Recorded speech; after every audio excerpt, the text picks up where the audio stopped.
Selamat malam, Assalamualaikum sahabat cahaya kehidupan semuanya. Bagaimana kabar Anda di hari ini? Harinya hari Kamis tanggal 14 April 2022. Bagaimana kabar Anda? Bagaimana aktivitas Anda? Bagaimana kesehatan Anda? Saya doakan hidup Anda semakin hari semakin baik, semakin hari semakin penuh dengan kedamaian, dan tentunya semakin hari semakin penuh dengan kemudahan. Hidup harus dijaga dengan baik, tubuh dijaga kesehatannya, diberikan makanan yang baik, olahraga yang teratur. Tujuannya apa? Supaya tubuhnya sehat, supaya badannya sehat. Ketika tubuh Anda sehat, maka yang ada aktivitas menjadi lancar, termasuk dengan puasa. Puasa juga menjaga kesehatan. Kenapa? Karena dengan puasa Anda mengistirahatkan organ-organ tubuh yang biasanya aktif mencerna makanan.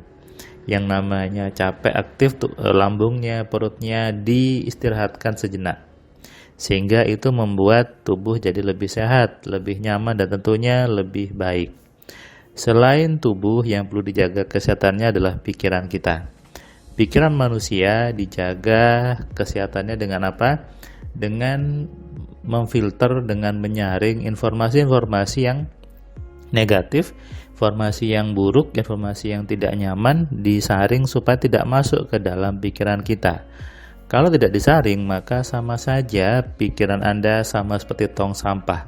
Semuanya masuk, itu kan? Nah, ini yang diperlukan sebuah kesadaran dan tahu caranya. Bagaimana menyadari bahwa pikiran kita itu bukan sebagai tong sampah yang tidak semua harus dimasukkan, tidak semua harus diterima ke dalam kepala kita. Banyak orang selama ini tidak sadar itu. Kenapa tidak sadar? Karena tidak ada yang mengajarkan, tidak ada yang membuat sadar bahwa kamu harus hati-hati ketika membaca sesuatu, dengan sesuatu, harus memilih dan memilah informasinya. Dipilih yang baik tentunya, dipilih yang positif. Banyak orang tidak tahu mana yang baik, mana yang jelek. Kalau Anda nonton beberapa video testimoni, banyak orang sadar ketika selesai kelas AMC, oh ternyata yang selama ini saya anggap benar, ternyata salah. Ternyata buku-buku yang selama ini saya anggap benar, ternyata keliru ya Mas Firman, ternyata salah. Nah, ini artinya apa?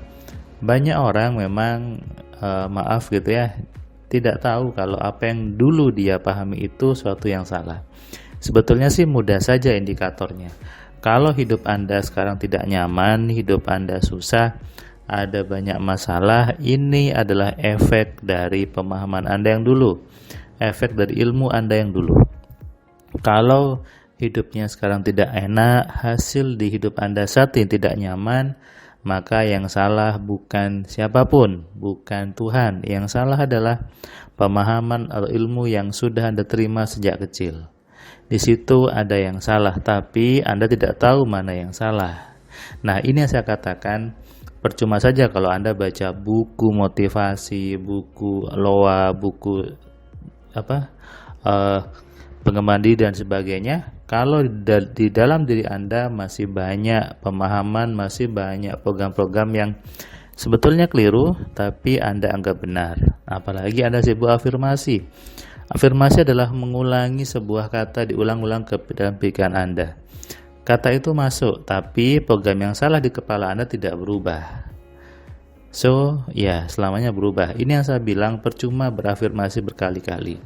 Banyak orang di kelas MC yang dia tersadarkan bahwa berarti saya nggak ada gunanya dong saya afirmasi, saya nggak ada gunanya dong saya baca kalimat sampai 1000 kali.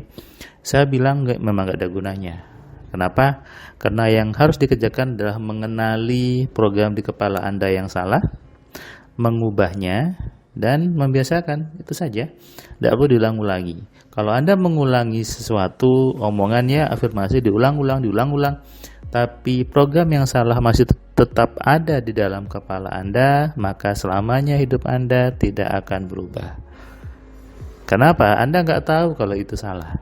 Anda nggak tahu kalau apa yang Anda pahami itu keliru. Nah, ini yang berbahaya sebetulnya. Dan celakanya banyak orang ngotot gitu ya dengan apa yang dia pahami. Hari ini tadi saya memberikan kelas AMC online ke seorang bapak. Dia dari Jakarta. Dia cerita bahwa dulu waktu AMC 2019 sebelum pandemi, kata dia mau belajar tapi nggak sempat. Dulu kata dia biayanya masih 3 juta, nggak sempat, tapi sekarang online dia bayar 4,5 juta jadi sempat. Nah, ini urusan, kalau saya bilang ya urusan apa ya, Anda sudah waktunya gitu. Jadi kalau ada orang yang dulu dia belum mau bicara MC masih bayar 3 juta atau 3,5, nggak bisa, setelah 4,5 dia bisa, ini berarti memang waktunya Anda untuk belajar. Makanya saya tidak pernah menyuruh Mbak Ita untuk memaksa seseorang untuk belajar AMC, karena AMC itu kebutuhan setiap manusia. Semua orang punya pikiran, semua orang punya kepala, sehingga setiap orang butuh untuk belajar menggunakan pikirannya, butuh untuk belajar menggunakan potensi ini, supaya apa? Supaya hidupnya nyaman, supaya hidupnya penuh kebaikan. Kayak tadi ketika Bapak ini cerita, saya salah ya, saya nggak ada gunanya mengulang-ulang sesuatu, saya tulis sampai 55 kali saya tulis, ya nggak, saya merasa ya nggak ada gunanya. Saya bilang emang iya, apa gunanya menulis berkali-kali, kayak anak SD itu ya, nulis ulang-ulang, saya berhenti marah, saya berhenti bolos, nggak ada gunanya tangannya capek gitu. Ketika muncul pengen bolos lagi, ya bolos lagi. Ini terjadi kenapa? Nah, tidak tahu apa sih yang salah di diri saya, apa yang harus saya rubah. Sekali lagi kuncinya diubah, bukan diulang-ulang ya. Ada ayatnya mengatakan, katanya Allah, aku tidak akan mengubah nasib suatu kaum sebelum kaum itu merubahnya sendiri. Merubah, bukan diulang-ulang ya. Makanya saya bilang, saya ada video, nggak ada gunanya mengulang-ulang afirmasi, nggak ada gunanya mengulang-ulang sebuah kalimat, apalagi Anda buat di Facebook diulang-ulang, bahkan Anda tulis di buku sampai 55 kali, 100 kali, nggak ada gunanya gitu. Saya masuk ke dunia ini, ke dunia pengembangan diri ini untuk apa ya? Karena saya gemes, sebetulnya gemes melihat dunia motivasi, dunia training yang kenapa harus lompat-lompat, kenapa harus diulang-ulang, kenapa harus duduk bersemedi lama gitu ya, kenapa harus susah gitu. Ada istilah self hypnosis yang lama, susah, meditasi, duduk bersila, ngapain gitu.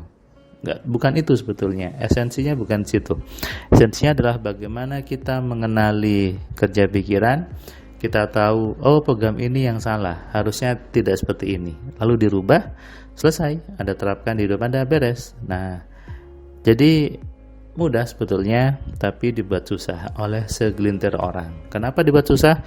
Supaya tidak semua orang paham, supaya terlihat sulit, padahal mudah.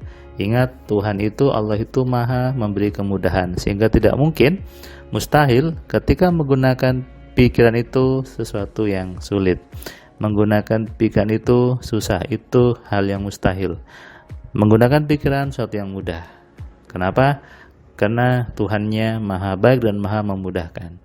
Kalau menggunakan handphone saja mudah, maka menggunakan pikiran jauh lebih mudah. Dan tentunya itulah nikmat Tuhan buat kita, itulah karunia Allah buat kita.